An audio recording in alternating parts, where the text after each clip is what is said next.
ஒன்பதாவது ஸ்லோகம். ஆதார சக்கரங்கள். மகிமூலாதாரே கமப்பி மணிபூரே ஹுதவகம் ஸ்திதம் ஸ்வாதிஷ்டானே ஹிருதி மருதமாகாசமுபரி மனோபிப்ரும்மத்யே सकलमभिभिद्या कुलपदं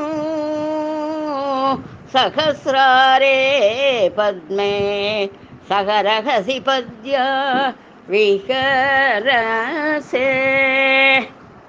இதனுடைய அர்த்தம், அண்டத்தில் உள்ளவைகளே இப்பிண்டத்திலும் உள்ளன என நம் முன்னோர்கள் கூறியுள்ளபடி பிண்டமாகிய இவ்வுடலுக்குள் இருக்கும் சுசுக்ஷ்மா நாடிக்கும் மூலாதாரம், சுவாதிஷ்டானம், மணிபூரகம், அநாகதம், விசுப்தி, ஆக்ஞை என்னும் 6 சக்கரங்கள் விளங்குகின்றன.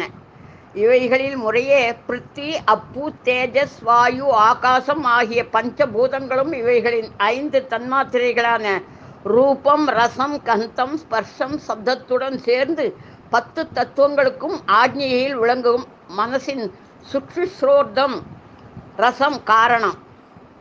தொக் என 5 ஐந்திரேந்திரியங்களுக்கும் வாக்பாணி, பாத, பாயு, உபாஸ்தானம் என 5 கர்மேந்திரியங்களுக்கும் மற்றும் அந்த கரணமும் சேர்ந்து 11 தத்துவங்களாக மொத்தம் 21 தத்துவங்களாகின்றன.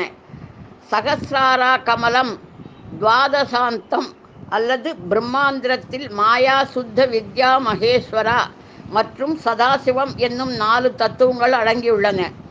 ஆக 21 + 4 25 தத்துவங்களாகின்றன.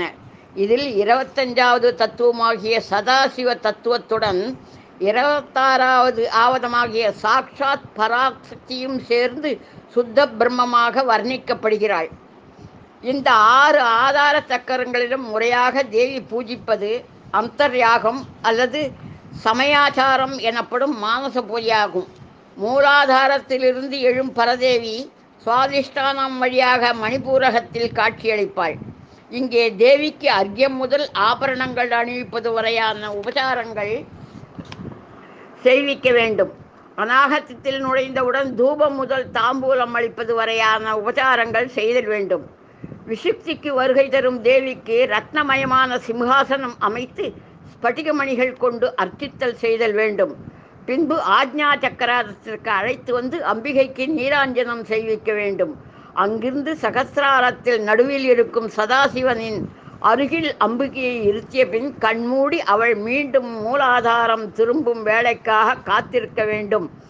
இவ்வாறு பக்தியோடு பூஜிக்கும் பக்தனின் எல்லா ஆசைகளும் நிறைவேறுவதுடன் அணிமாதி சித்திகளும் அஷ்ட ஐஸ்வர்யங்களும் பகவதியின் தரிசனமும் கிடைக்கும் என்று சொல்கிறாள்.